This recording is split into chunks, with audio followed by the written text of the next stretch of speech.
आत्मा क्या है? परमात्मा कहाँ है? क्या हम मरने के बाद खत्म हो जाते हैं? इस साखी में गुरु नानक देव जी बहुत सरल उदाहरणों के माध्यम से जीवन का गहरा सत्य समझाते हैं। दीपक की लौ, पानी की शांति और प्रकृति के माध्यम से ये कहानी हमें सिखाती है कि आत्मा कभी समाप्त नहीं होती और परमात्मा हमारे भीतर ही है। जब मन शांत होता है तब परमात्मा स्वयं प्रकट होता है। अगर आपको ऐसी आध्यात्मिक कहानियां पसंद है तो वीडियो को लाइक करें और चैनल को सब्सक्राइब करें। अगर अभी इसी पल तुम्हारी सांस रुक जाए तो क्या तुम खत्म हो जाओगे या कुछ ऐसा है जो हमेशा जिंदा रहता है? आज पता चलेगा आत्मा का असली सच, जो हर किसी को नहीं पता। जब गुरु नानक देव जी ने समझाया आत्मा और परमात्मा का सच, हम सब इस दुनिया में क्यों आए हैं और आखिर मरने के बाद क्या होता है, अगर ये सवाल कभी तुम्हारे मन में आया है तो ये कहानी तुम्हें अंदर तक सोचने पर मजबूर कर देगी। एक दिन एक गांव में एक व्यक्ति बहुत परेशान था। उसके मन में हमेशा यही सवाल रहता था कि आत्मा क्या है और परमात्मा कहाँ है। वो मंदिरों में गया, पंडितों से मिला, लेकिन उसे कोई ऐसा जवाब नहीं मिला जिससे उसका मन शांत हो सके। उसी समय उसे पता चला कि गुरु नानक देव जी पास के गांव में आए हुए हैं। वो तुरंत उनके पास पहुंचा और उनके चरणों में बैठ गया। उसने कहा, मुझे बताइए कि आत्मा क्या है और परमात्मा कहाँ है? क्या हम मरने के बाद खत्म हो जाते हैं?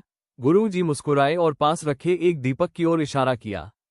उन्होंने कहा, इस दीपक को देखो। वो व्यक्ति दीपक को देखने लगा। गुरु जी ने पूछा, इसमें क्या दिख रहा है?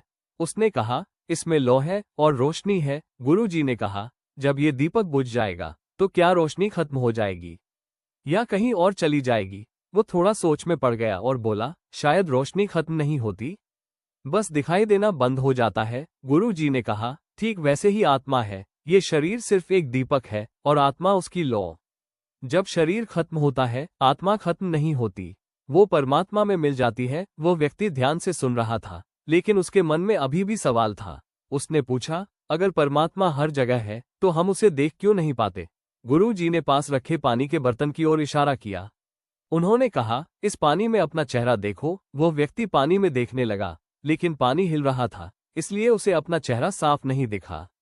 गुरु जी बोले, जब पानी शांत होगा तब तुम्हें अपना चेहरा साफ दिखेगा। कुछ देर बाद पानी शांत हुआ और उसे अपना चेहरा साफ दिखने लगा। गुरु जी ने कहा, ठीक वैसे ही तुम्हारा मन है। जब तक मन अशांत है तुम परमात्मा को नहीं देख सकते, लेकिन जब मन शांत होता है तब परमात्मा खुद दिखने लगता है। अब उस व्यक्ति की आंखों में चमक आ गई। उसे समझ आने लगा कि वो बाहर क्यों ढूंढ रहा था, जबकि जवाब उसके अंदर ही था। गुरु जी ने आगे कहा, आत्मा और परमात्मा अलग नहीं है। जैसे नदी का पानी समुद्र में मिल जाता है, वैसे ही आत्मा परमात्मा में मिल जाती है। वो व्यक्ति भावुक हो गया। उसने कहा, तो क्या हमें डरना नहीं चाहिए? गुरु जी बोले, डर तब लगता है जब हम खुद को शरीर समझते हैं, लेकिन जब हम समझते हैं कि हम आत्मा हैं, तब डर खत्म हो जाता है। उस दिन के बाद उस व्यक्ति का जीवन बदल गया। अब वो हर चीज में परमात्मा को देखने लगा, पेड़ों में, हवा में, लोगों में और सबसे ज्यादा अपने अंदर। उसे समझ आ गया कि जीवन का असली मकसद बाहर ढूंढना नहीं, बल्कि खुद को समझना है। इसलिए याद रखो, हम सिर्फ शरीर नहीं है, हम आत्मा है और आत्मा कभी खत्म नहीं होती। और जब मन शांत होता है तब परमात्मा खुद सामने आ जाता है। यही सच्ची सीख हमें देते हैं गुरु नानक देव जी।